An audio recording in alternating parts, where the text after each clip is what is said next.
Okay.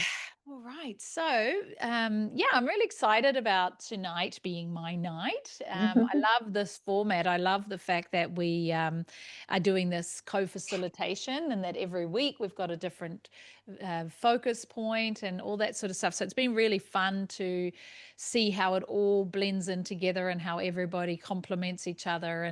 And what we've been talking about, like on the event day as well, is the awareness of coming into alignment, which is what I'm talking about, but also the awareness of releasing, and how do we go about releasing, which we've talked about a bit in the previous sessions, and reclaiming, and how do we reclaim. And what I love is my mission, or my focus, is called soul coaching, and what that means is soul alignment.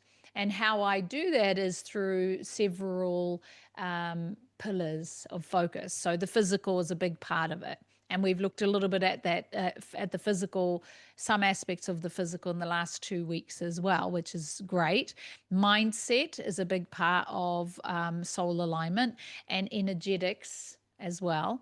And then, of course, when we bring all of that into alignment, we come into soul calibration, authenticity. I like to visualize like a beam of light, and this beam of light, and sometimes we're right in that beam, and sometimes we're not, and we're kind of crossing the beam every now and then, and every now and then we feel really calibrated and in the flow, and other times we feel really off.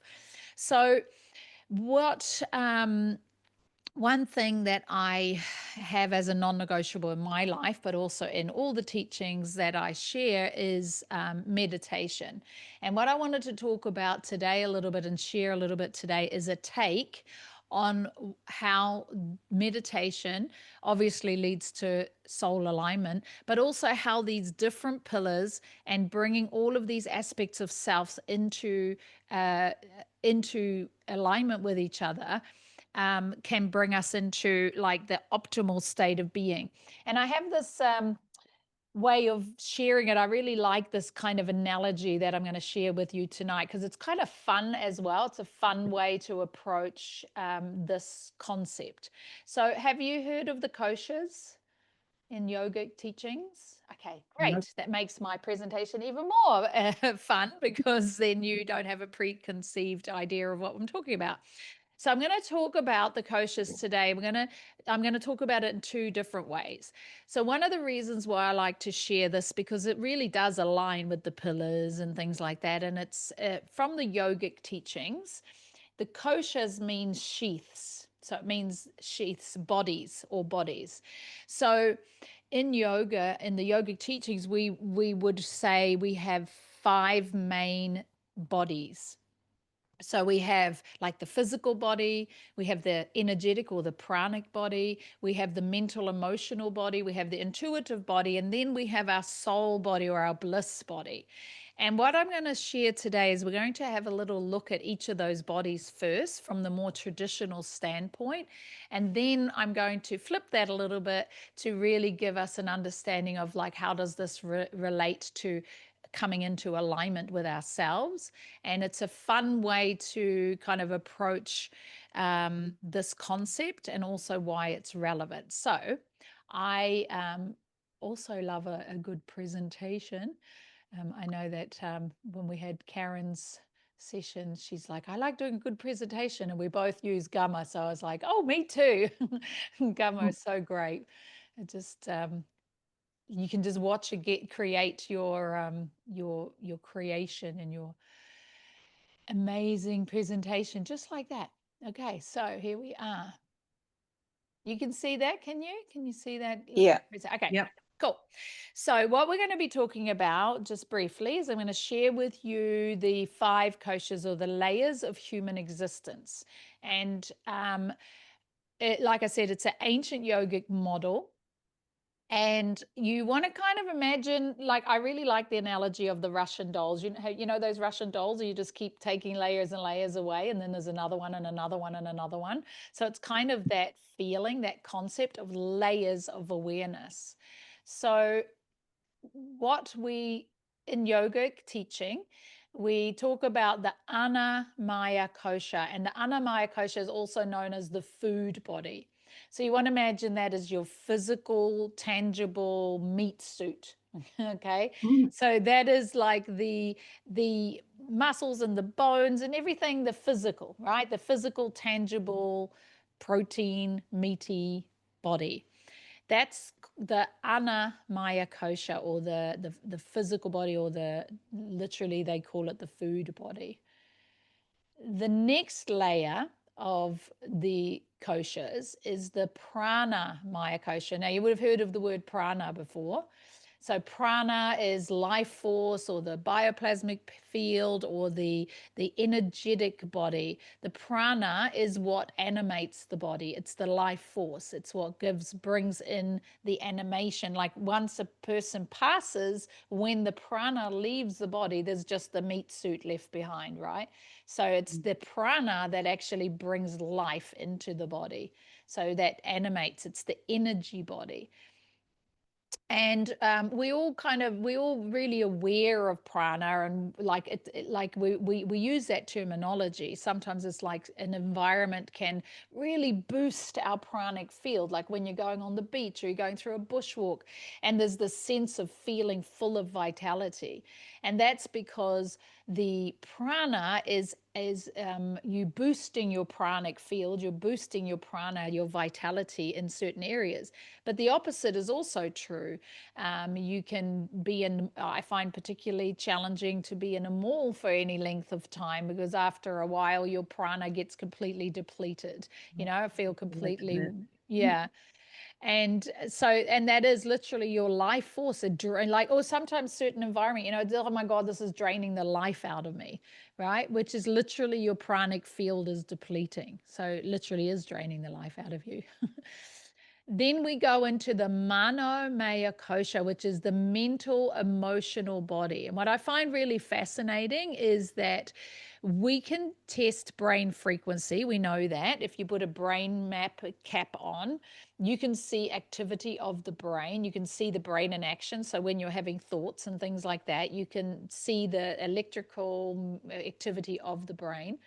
However, there's also an ability they have different sort of brain mapping mechanisms that are actually outside of the body, and the brain activity, the thoughts and things like that, can be measured away from the body. So you don't actually have to have the brain cap on your head. You can have it away from your body, which really speaks to the fact that thoughts are not necessarily stuck in your head. They're a frequency field, they're an energy field. And we can feel emotions and thoughts because they're in a frequency field outside of the body. So when we talk about the koshas, the bodies, the manamaya kosha, the mental emotional body, is a field of energy. It's not just activity in the brain.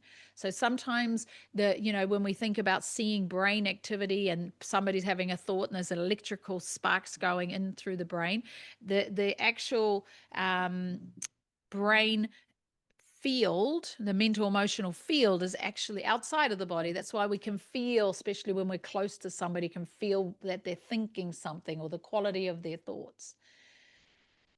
So then we go into what's called the Vijnana Maya Kosha. This is known as the wisdom body or the intuitive body. This is where we receive our intuitive hits and information, where we get a sense of knowing, and we get a sense of that gut feeling, that sixth sense, we might call it.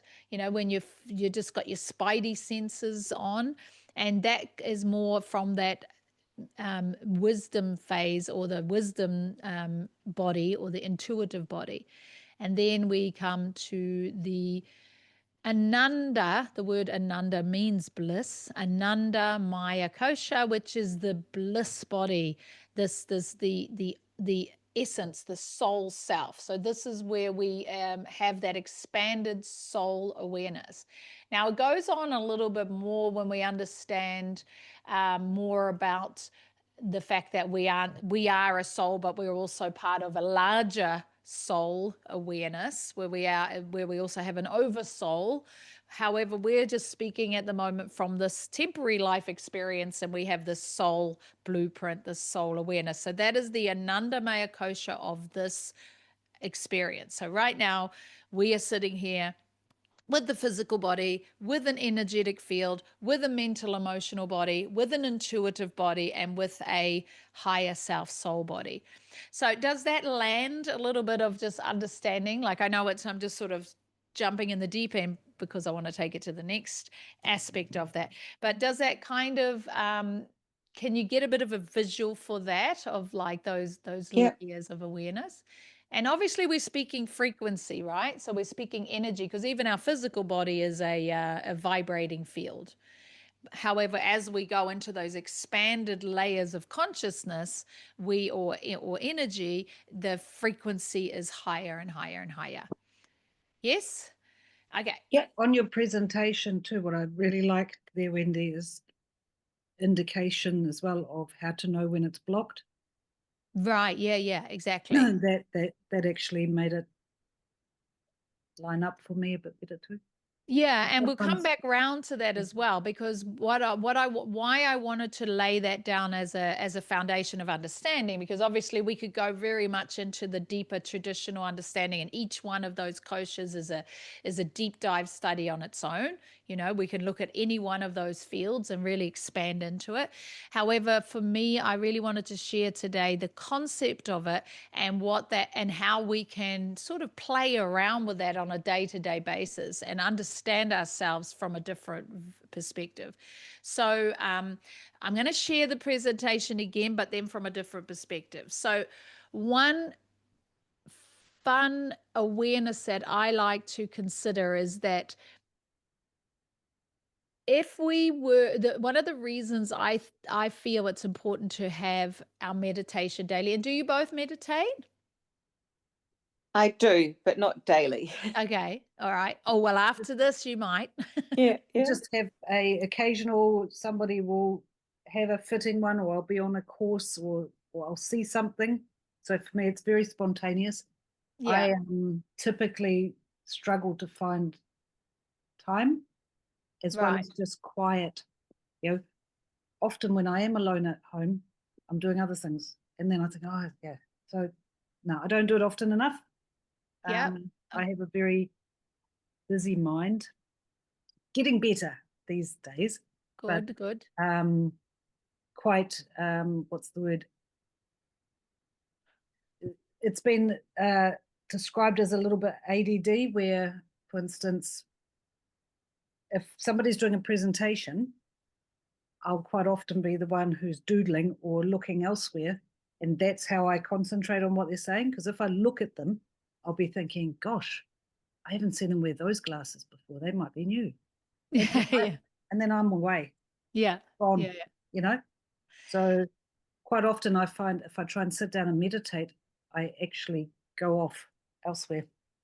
And I totally get that. Mm. Absolutely. And I'm actually teaching this 4-week meditation course at the moment. And it's not what you think. Like, we're not sitting there in silence meditating.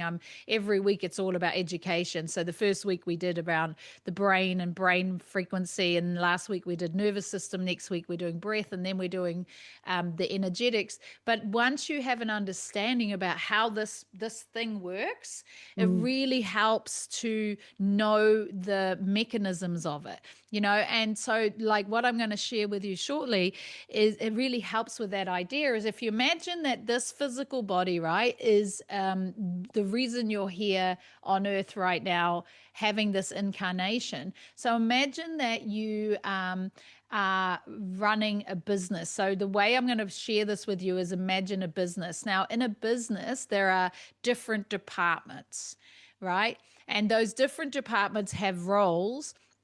And if we have a successful, um, effortlessly functioning business, then all of the departments are working in alignment with each other.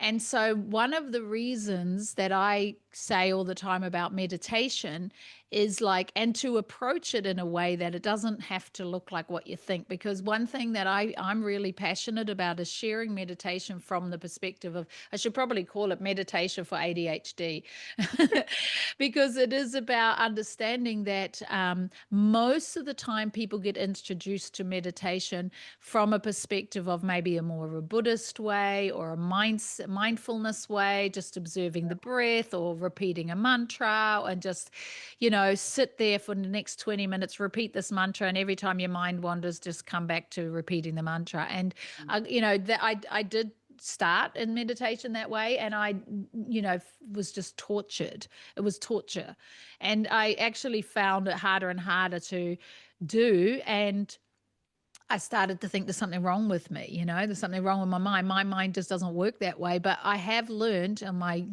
quest that actually there's a reason for that. And when you understand reasons for anything, it makes life a lot more easy to manage, as well as meditation. When you understand, what does it mean when your mind is wandering? And that's a different thing. And I will actually put a little bit of that in our Facebook page just to add to this as well. But a big part of that is understanding your brainwave. And so just quickly, when we're thinking, when we're active, we've got a beta frequency. You know about the brainwave frequency, beta, alpha, theta, delta. So when we're just thinking and when we're active, when we're engaged in our outer environment, we're in beta. Okay, when we get into that drifty state, we're driving down the road and you forgot how you got there because you've been like daydreaming and all that sort of stuff. That's alpha. So that flow state, right? Once you're lying on the couch or you're going to bed and you're just starting to drift off, but you're still awake, but you're already dreaming and you're in that hypnagogic state, that's theta. And then once you actually fall asleep, you're in delta. And so what happens is the window between beta and delta is very narrow for most people because we haven't trained ourselves to hang out in that middle space. So we're either awake or asleep, and we fall through that middle range very quickly. And meditation only happens in that alpha theta state.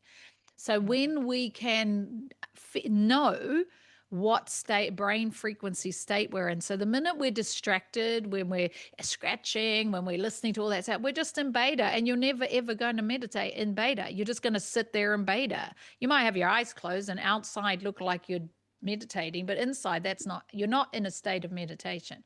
So I'll extend on that a little bit in our Facebook page because it's really powerful and it is relevant to what I'm going to talk about now. So I wanted to get this out the way too, this next presentation, so that we can get into a bit of discussion around it, because it's kind of a fun way to review what we just looked at now with the koshas. Of course, I just turned it right off, as you do. So we're now going to, and I like the concept of this because it sticks. It's an easier way for us to kind of imagine what I just shared with you before. So here's my next presentation. Okay, so let's come together now as business people. Okay, so imagine that you are a business. Being human is a business, right? We're in the business of humaning. And we want to understand that how to run a successful business. So when we now go back over the koshas again, if we imagine the Annamaya kosha, remember that's the food body, the physical meat suit. So this is the business. This is why we're here in business. So this is why we have a business. This is what the world sees. This is your actions and your lived experiences. Okay, so how you actually experience things. It's also like a business. It needs a solid infrastructure like fuel and maintenance, like movement, sleep, and nutrition and all that. So without a functional body, you're not in business anymore, right? If you don't have a body, you're not in business. You're not in the business of humaning anymore. You've moved on. The business is closed down. Okay, makes sense? Can you relate how that relates to the physical body? Yeah. So then Pranamaya kosha, we consider that to be the energy body. And if we look at it from a perspective of this can be seen as the supervisors. So in a business, the supervisors, they make sure that everything is flowing, right? That the flow of energy, where do the resources need to go? Where is anything like the function? Where's the flow? Where's the logistics blocked? And what we imagine that the supervisors do, they make sure each department is taken care of. They make sure the resources go where they need to go. And that's what prana is about. It's energy flow. It's about making sure that there isn't any blocks and that everything keeps moving effortlessly. So there's your supervisors. Now, the mana maya kosha, that's the mental, emotional body. And this is really key. The mana maya kosha is the manager of the business. Okay. So the manager is really good in day-to-day decision making. It's analytical. It's processing information, right? That's what the manager does. The manager is really tasked with day-to-day organization. What needs to be done today? What action needs to be taken? What's coming in from the supervisors? Okay, so where's the energy flow going? What's happening to the business? What's happening in the environment? So all of that is happening at the mind, mental, emotional level. So this is the manager part of the role. Super, super important. Then we have the Vijnanamaya kosha, which is the wisdom or the intuitive body. And you can see this, you can imagine this as the GM, the general manager, right? They're really aware of connecting to the CEO. They're aware of strategic visionary. So bring in insight and into translating the mission to the manager. It's all about knowing about what's going on in the business to have that feedback. Now, what I want to get to is the Anandamaya kosha, the bliss body, because the bliss body is the CEO. And this is where it all comes down to soul alignment. So the CEO is the overriding visionary of the business. The CEO has an understanding of why are you even in business? What's the bigger picture? This is the one that, like, when we started our business, the CEO knew why we started the business. The CEO has the blueprint for the business, your soul blueprint. The CEO has the long-term vision. The CEO is untouched by the day-to-day strategy, and it feeds down. It's always bringing the business back into alignment, back on track. If the business is going off track, the CEO knows how to come back on track. So what happens is, this is why I always say we need to have a daily meditation, because the meditation is like your board meeting with your CEO, right? Your meditation is like opening up the boardroom door, and as your whole self, you sit in with the CEO and you wait and you listen and you receive instructions on the bigger picture, and you understand what's needed, where are we going, what's the next move, so that you can carry on with your business and know what action to take. Now we'll come back into this in a second.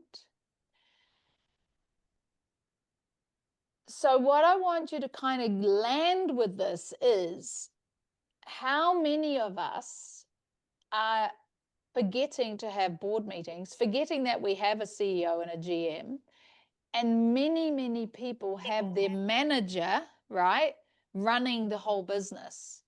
So the manager is your mind.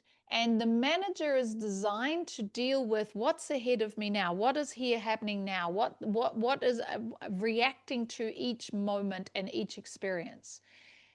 The manager doesn't know what the soul blueprint is. So the manager doesn't know the bigger picture, the long-term vision. Why are we even in business? The manager is just dealing with what's happening in front of me right now. So most people that we see around are in manager role. They're just reacting. They're just taking action from that level of awareness.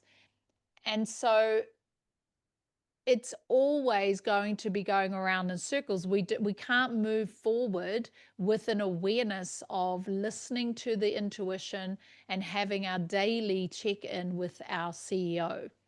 So does that kind of land in a different way of understanding? What sort of lands for you with that?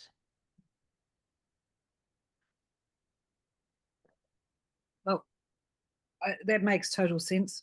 And I suppose I spend too much time in my manager spot. I'm very aware of the general manager and CEO, and I'd like to be there a lot more. But manager's a bit of a bossy bitch. Yeah.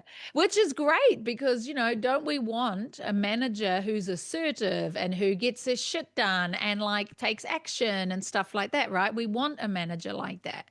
Yeah. However, if that manager is this is again where we talk about the ego construct, right? The personality construct. And when our manager goes rogue, then like the manager starts to go, oh, I've got this. I don't need to jump in on that board meeting because I know what's happening today. I know what this business needs. I know what we need to do today. But then what we start playing whack-a-mole, right? Because it's like, oh shit, oh that's happening, oh this is happening, oh that's happening, and it's overwhelming because the skill set for the manager is to be a manager, to be like, imagine how calm the manager could be if she just accepted that, all right, I'm going to check in. What do I need to focus on today? You know, like I have my board meeting. I'm checking in and I'm like, okay, cool. All right. What do I need to focus on today? Because then I can the manager can hand over the longer term vision, the bigger picture, the idea of like, oh my God, what's going to happen if this happens? And what am I going to do now? And what am I going to do next year? And what should I be doing? When we calm down and we let the manager like take a break and go, okay, the manager can maybe sit in on the board meeting, but maybe she waits outside and we tap into the board meeting, listen to the CEO, listen to guidance. The CEO is in a space that is not that easy to get to. It's not like an open door and you can just walk in all the time. Not unless you come into that space with reverence and you come into that space with a willingness to receive and listen, because the CEO has that role, right? And we honor the CEO and we trust the CEO to know what we need each day. And if we just really have a great relationship with our CEO and we trust what the CEO says, and all throughout the day, the GM, the intuition, is giving us feedback all the time to remind us what the CEO had to say, what the tasks were for the day. So if the manager is constantly checking in with the GM, okay, what was it again? What do I need to do in this situation? What's the best course of action? Then the manager's role becomes even more revered and important, because the manager can now really be respected for her role rather than be overwhelmed because she's now expected to have the long-term vision, to do the strategic planning, to deal with everything, right? Whereas like if we just give the manager the opportunity to go, you know what, just focus on today. So the manager go like, trust me, like CEO and GM, trust the CEO to know what we need to do today. Trust that the GM's got your back all throughout the day, and they're going to constantly give you a little tap on the shoulder to give you guidance, or you can turn and ask.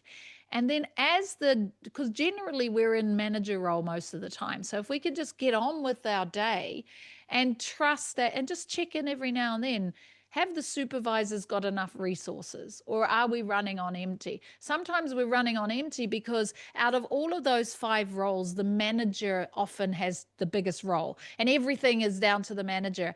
And the supervisors, so the prana, we're running out of resources, and we don't know, we're not paying attention because we're moving ahead so quickly and trying to do everything. Whereas if we calm down a little bit, even the intuition is going to say, hey, pay attention to the supervisors. They need a little bit of resources. And so then we know, oh, okay, I need to go and take a sleep, or I need to take a rest. So when we work as a team, right, then the business, which is our this is what we are, this business, will be in harmony. It'll be a flourishing business. It'll be a really abundant business. It'll be a business that's in alignment and flow completely. And the only thing we need to do is bring in the manager and the GM on a daily basis, and trust and hand over a lot of that responsibility. Does that kind of make sense? What sort of lands there? How does that land for you? I suppose for me, it's sort of I've gone with things like there's the difference between being a human doing and a human being. Yeah. And I've been guilty of being a human doing, which I think is the manager. Yeah, exactly. Bit, yeah. Rather than actually just enjoying being, and just sometimes just been so busy that you don't think you've got time to do other things rather than making it a priority. And when we play around with this concept of this business, if we had a big international business, or even, a national business, imagine if the manager was responsible for every single part of that business. The manager's going to be freaking out. You're going to talk about brain frequency. You're going to be in high beta all the time. You're going to be in the stress response all the time, because it's too scary, because everything falls on you, and you have the skill set of being a manager, right? So I'm in the role of manager. I'm not in the role of CEO. And so here I am. I've got the job. I'm a manager, but next minute, every single part of the business is coming down to me. And so, of course, I'm going to be running around doing, because that's how I know to approach things, because that's how I've been trained. Yet, if I step into CEO role and so from that perspective of saying, I am a soul having a human experience, right? When we truly embody that, I am a soul having a human experience, it means I am a CEO and I have a manager. But when we forget that I am a soul having a human experience, and we just get caught up in the human experience, then I am a manager, and I know that I somewhere in the distance have a CEO, but I never check in and I don't know much about it. Right? So that concept of I am a soul having a human experience means you're constantly stepping into CEO role, and you feed the information. You trust your manager to do what it needs to do, but you don't overload the manager. You actually sit in the CEO position, observing the business flourishing. You observe life. You observe your human experience. And then it becomes a joyful experience, and you can constantly keep sitting back going, oh, I'd like my human to have this experience now, and I'd like my human to go in that direction, and I'd like to experience more of this.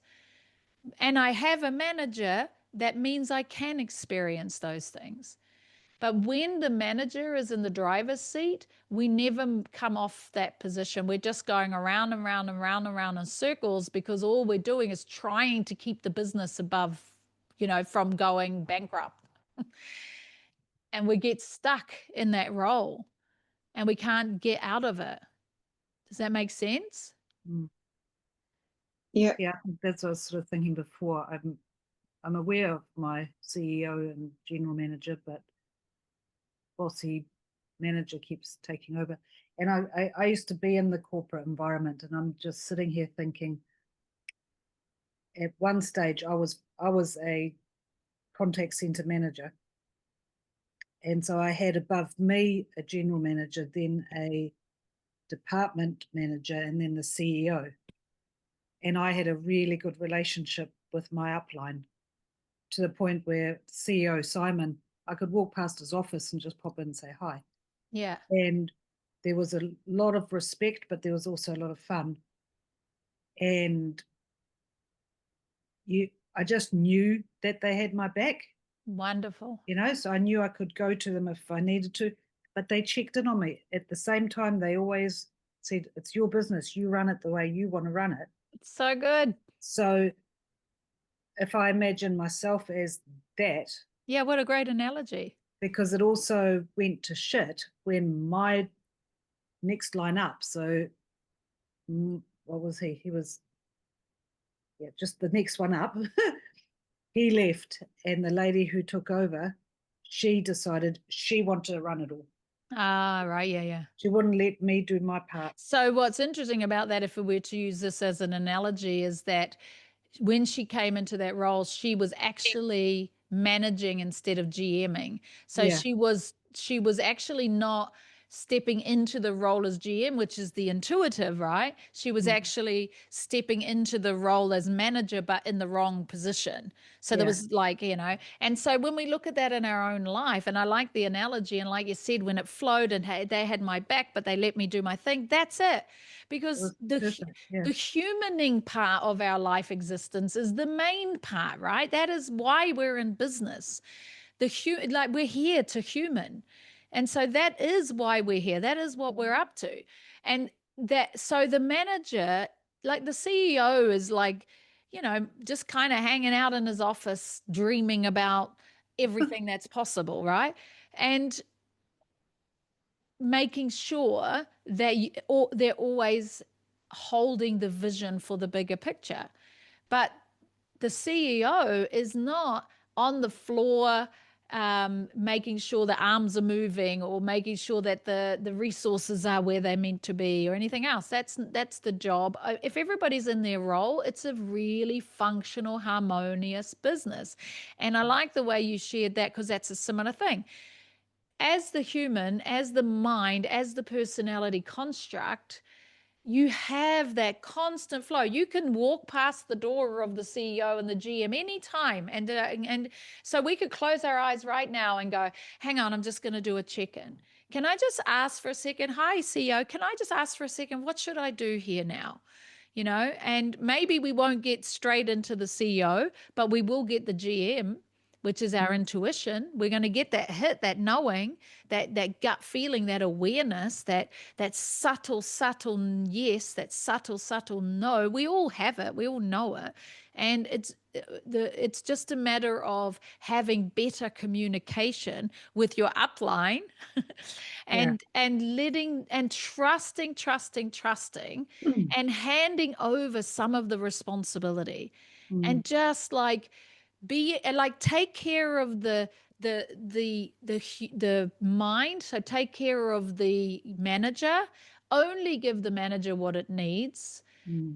Trust that the manager can let go of things, and also notice that, because not only is the manager taking the responsibility away from the CEO and trying to do it all itself, it's also taking it from the resources.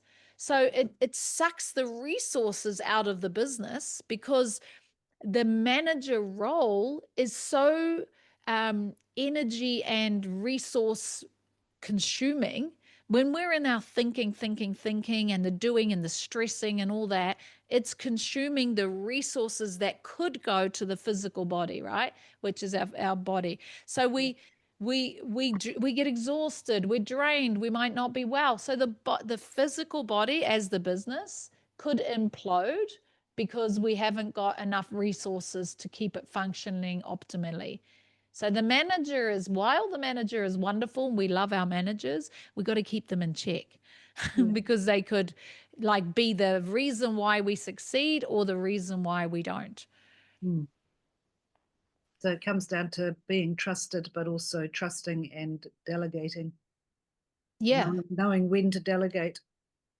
Yeah. And I think I can probably pull myself back into line using how that felt, because I can still really remember how it felt when it changed, Yeah. and how then all of a sudden that she created a kink in the stream, Yeah. Yeah. because suddenly my relationship with above her wasn't as freely.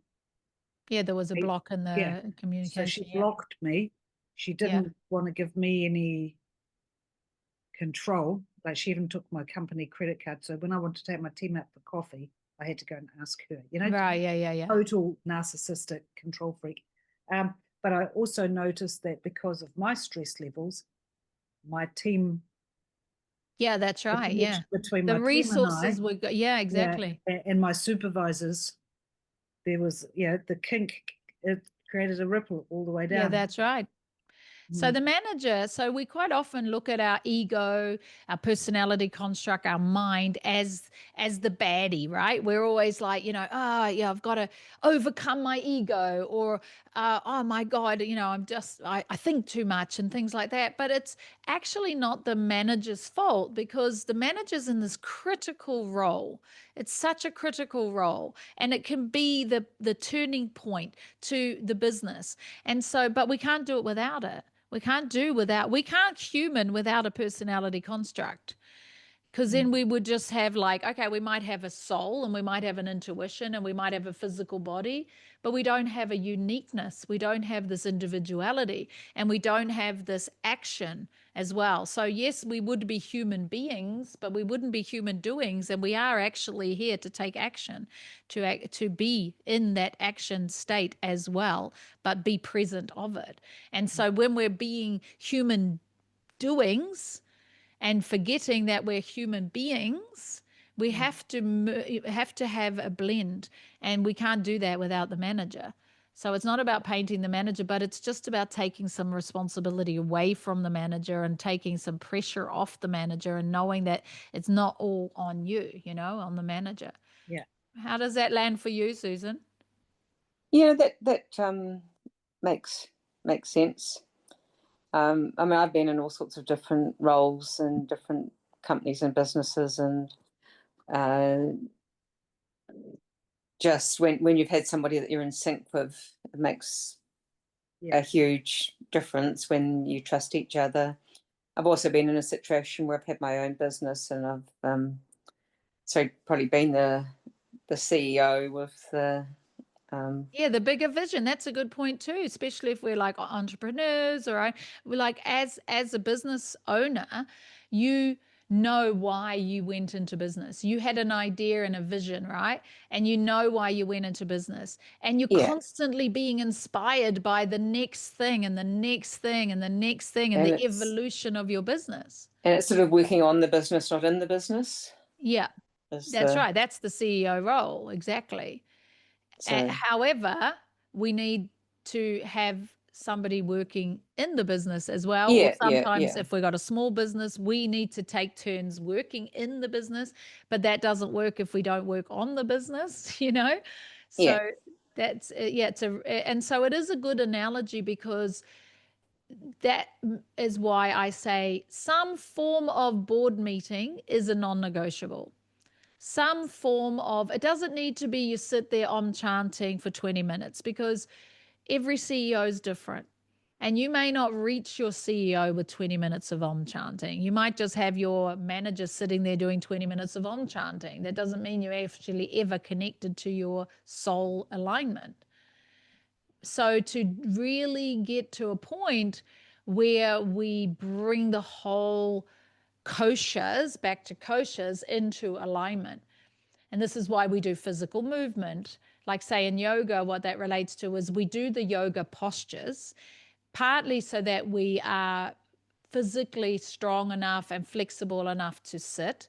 We also do the yoga physical postures and breathing so that we shift any pranic blocks. We boost our pranic field so we have the vitality to sit. We do yoga as well with a real presence, with a mindfulness, so that we bring the activity of the mind into presence. And then we sit in meditation where we bring in that awareness of this soul self and the intuition. And then we have an opportunity to go into that bliss state. So we come back to the more classical way of looking at the koshas as well. So what I will do is I will put in our Facebook page a little practice, a physical practice. That's a little bit of movement, a little bit of breath, and a little bit of meditation. So there's a little, I think it's about 20-minute little sequence, so that you can get that little routine going of like, that could be something you do every day, but you don't always have to do the movement or anything else. It's just about how can I best align with listening to my CEO. And it is about receiving and listening. Make sense? Mm-hmm. So to kind of complete our session tonight, are you open to a little 5 or 10 minutes board meeting? Yeah, sure. Awesome. All right, so I'm going to add some music to this. We're going to start by just sitting in a comfortable position. Move around, squiggle a little. There we go. Good. All right, I'm going to go here. I'm going to put a little music on. Okay. So once you're sitting, just closing your eyes. And take a moment to feel your Annamaya Kosha, your physical body.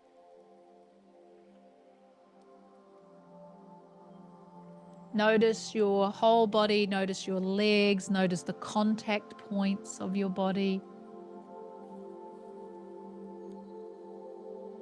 Notice the tension in your body and see if you can release that.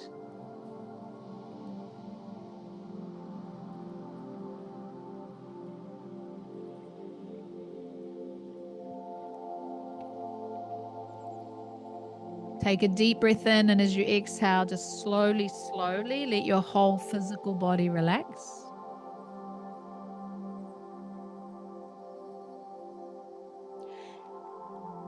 And now begin to notice your vitality, your life force. So imagine that you have a cocoon of energy around you.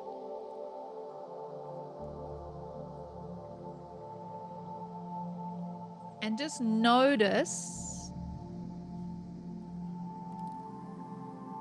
whether that field of energy is expanding out wide or if it's very close to your physical body.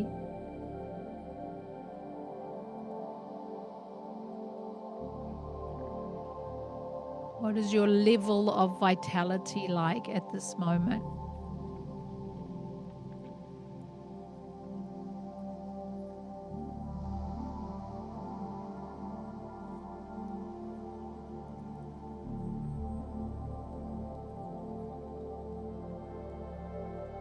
Your Pranamaya Kosha.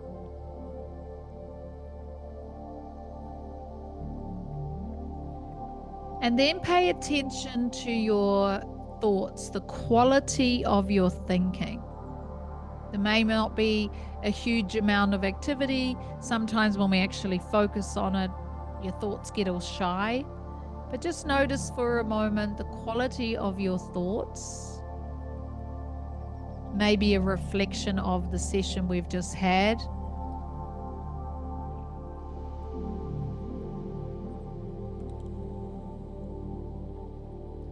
Notice any emotions that are here right now. If you had to name an emotion, what do you feel like is here right now?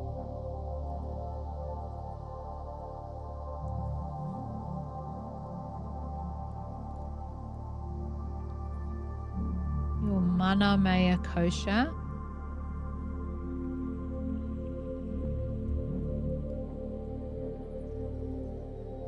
And then take another deep breath in, and as you exhale, just relax your body. Allow your thoughts to dissipate a little bit. Just leave them alone. They'll always be there. It's just activity of the mind. Just leave them alone.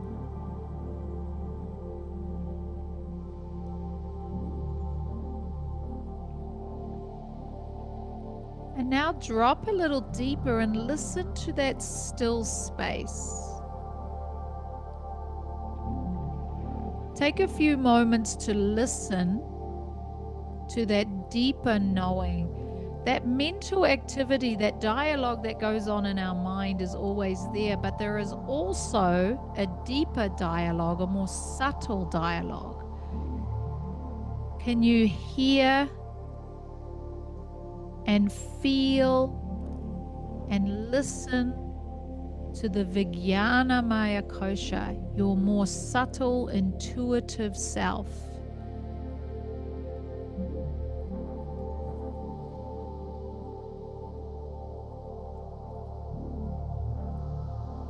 That gut feeling, those deeper, deeper truths.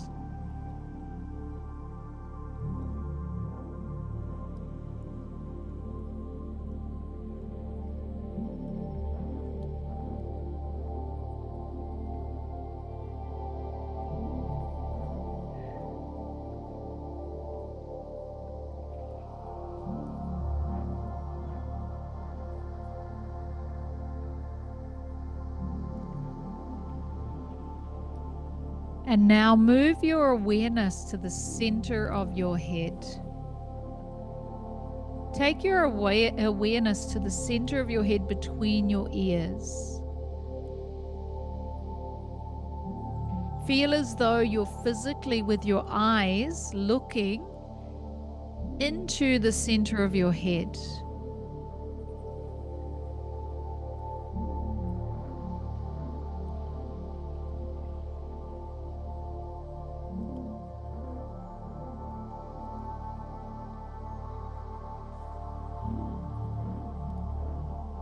And as you look into the center of your head, move to that space as if you're physically moving into the center of your head. And then switch your focus to your mind's eye.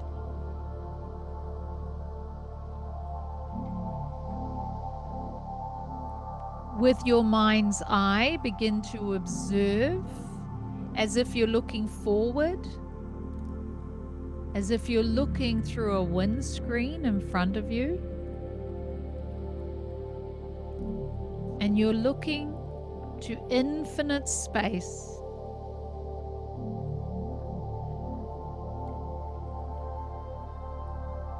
Imagine that you could look to each side of you, to infinite space.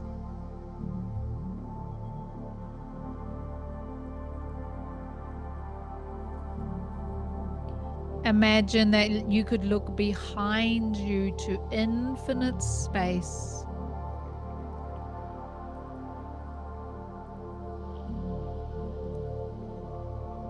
Imagine that above you there is infinite space, beneath you and all around you. Infinite space in all directions.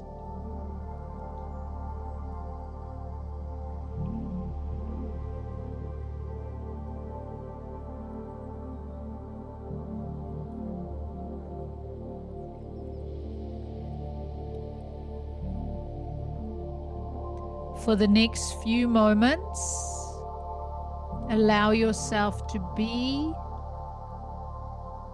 aware of the infinite space all around you.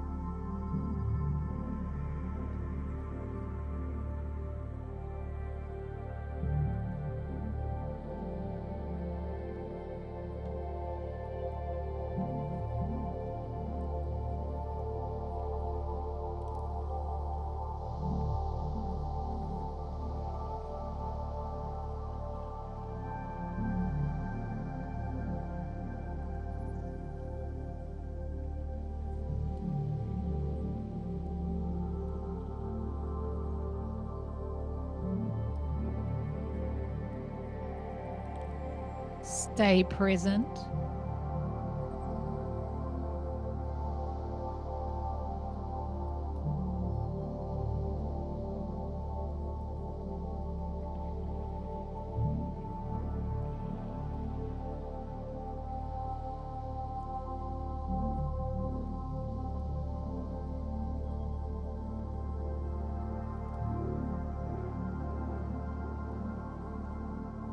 Receive, know, and align with the infinite potential of the infinite space.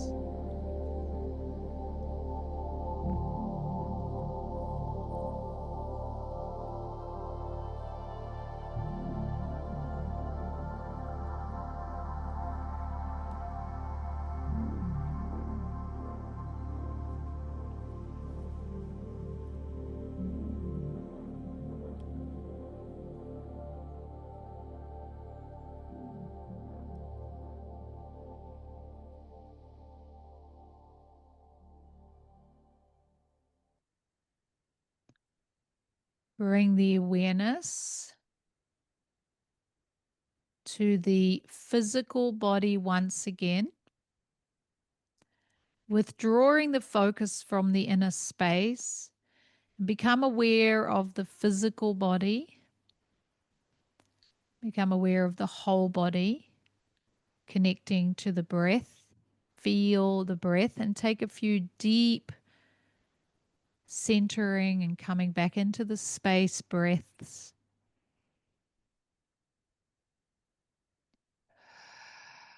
And when you're ready, coming out of the boardroom.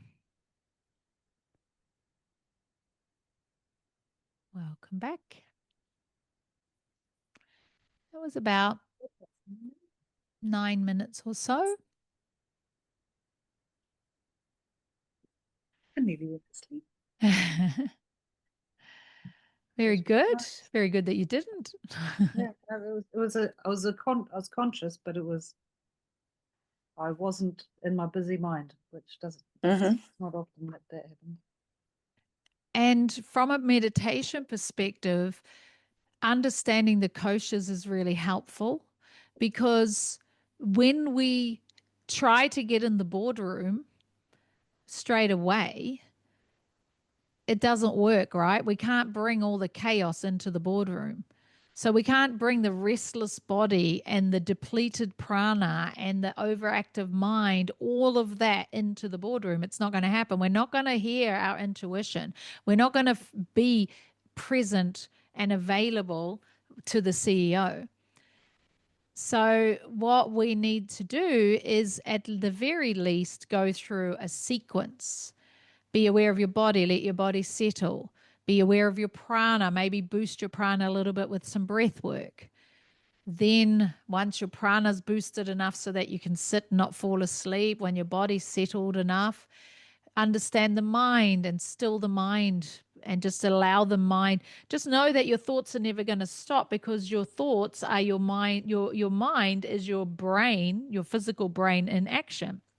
Just like your heart beating is your heart in action, and your lungs breathing is your lungs in action. Your mind thinking is your brain in action. So we're not going to not think. That's activity of the brain.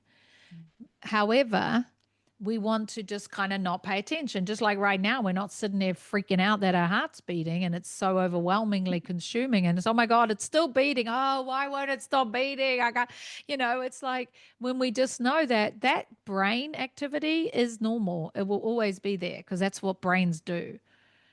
But we don't have to. The way you worded that during the meditation, that, it's always going to be there. Just leave it alone. Leave it alone. Leave it alone. It was really good, because I think so often I have little arguments with myself trying to stop thinking. It's like, well, we're trying to stop the thinking by thinking about stopping the thinking. And so it's like, one analogy I like, if you imagine a glass of water and you've probably heard this analogy, this murky water, right? And it's like, it's murky and I'm trying to clear the water. So I'm stirring it and stirring it and stirring it. But the particles are just going to keep floating around. All I need to do is leave it alone. and all those particles will just float down to the bottom and the clear water will just appear.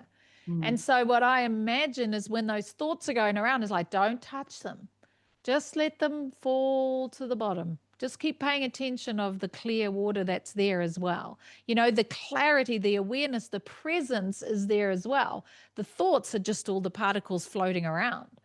And so if you just don't touch them, just leave them alone and focus on being here, being present, being calm. And then like that intuition, you can finally hear the intuition. You can finally feel that gut sense, that deeper knowing, that dialogue that's been going on along the whole time, but it's quiet. You got to hear it. And then the stillness, the presence is the CEO. The CEO, those gut feelings and that knowledge and that awareness, those instincts that we get, that's not the CEO, that's your GM, right? That's your intuition. The CEO is just stillness. You might get all of a sudden you might get transported to another realm of awareness, or you might get a complete download of a vision. That's your CEO. But all that sort of, I know something's not quite right type of feeling, or I know I'm supposed to be doing something else, or I don't know about that. That's not feeling right. I don't know whether I should sign this thing. I'm not sure if I should say to that role, yes to that role or this thing. That's your intuition. That's your GM. So yeah, so that's why it's like every day, if we did this was 9 minutes. You can do that every day. Yeah, you can, but I need some kind of a prompt or how do you actually? Well, you do a guided one. You don't have to have it. Do it. Yeah, on but your own. kind of, is there a good source of guided meditations? Yeah, well, what I'll do is I will, I mean, we can snippet this little bit out and send it just as this little 9-minute meditation that you've got that you can use every morning just to get you into the habit of it. And then eventually it's the sequence that you get familiar with, you know? Okay. Yeah. I'd be keen on that. Yeah, just so that you, that would be useful. Yeah, and keep using the concept of the koshas. Okay, 5 steps. And one analogy that I said in my meditation course the other day, because what happens sometimes is like, okay, I did step 1, I settled my body. I did step 2, I boosted my prana. I did step 3, I'm aware of my thoughts and still. I did step 4, and I'm listening a little bit more to that intuition. Okay, I did step 5, where I'm now connected to the all that is infinite field, and I'm just present to that. And then all of a sudden I'm not. All of a sudden my thoughts kicked in again, and oh my God, I'm back to my manager, you know? And what happens is a lot of the time people want to jump straight to step 5. You got to start back at step 1. Okay, settle the body. Okay, concentrate on my breathing. Okay, get my thoughts in check. Okay, listen. All right, I'm back in the infinite field. Oh, damn it, I'm back at step 1. And you will be in the infinite field more and more and more, longer and longer and longer. But you can't jump from step 1 to step 5. You know, you've got to take the steps. So using the koshas as a concept of going, okay, my physical body is settled. My pranic field is active. You know, I've boosted my pranic field through some breath work. My mind is still, just think about the water. And then I'm just listening to that inner knowing. And sometimes your meditation just is working with the GM. Sometimes you don't always get to the CEO. But if you can get to the GM, at least you're getting that intuitive hit of what's needed, and you're listening to that deeper knowing, you're getting your guidance. The GM's got direct access to the CEO, so you don't always need to be connected to the CEO. But if you're very good, you can. So does that make sense? And if you do that every morning, like for me, my meditation is 100% non-negotiable. It doesn't matter if I went to sleep at 2 a.m, I'll get up in the morning every day and do my meditation. But it doesn't look the same every time. It's different, you know. Sometimes it's guided, sometimes it's not. Sometimes it's still. Sometimes I use music. Sometimes it's breath work. It's different. It's depending on how I'm showing up. Sometimes my manager is far too active for me to do a still meditation. So I do breath work, and that shuts the manager up. Actually, I speaking of breath work, I would really love a recording of the breath work that you and Joe did on our Saturday course in Auckland. That I'll was so well, obviously powerful. we didn't record that one, but I Oh, have got a similar one, like a breathwork on my recording, so I can mm, send you a similar one with, like, using different ways. But yeah, breathwork is wonderful. It's such a powerful way, especially for if you have got a busy manager. It's really, really helpful. yeah. Sometimes that's what's needed. You got to meet the energy where it's at. So if you're frantic and frenetic and you try and do this lovely calm, I'm just going to sit and be, it's almost agitating. It's Yeah. almost worse, right? Sometimes I'll go to listen to a meditation. I'm like, okay, I just want to calm down. And the woman talks like, and the woman in the recording goes, okay, and I just go, oh, hell no. Yeah. I quite like listening to meditations where the person talks with a little bit of like force and like practicality, that works for me, but not for everybody, obviously. But Yeah. yeah, work with what What I works. quite like to do sometimes, if I'm just taking a quick coffee break from my desk and I just leave my glasses and my phone and everything tech inside, and I go outside and I take my Ugg boots off and I walk around on the lawn. Totally. Sometimes I even just stop and pull out a few weeds, Yep.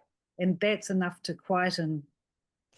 And the more often that you get familiar with this infinite field, like when you get more familiar with that, you go and stand outside, you close your eyes, you ground, you let your body stand down, literally like a cyborg, stand down. Yeah. And then you just connect to this, like you instantly feel yourself being the infinite field. And you are the infinite field standing there completely connected to all that is.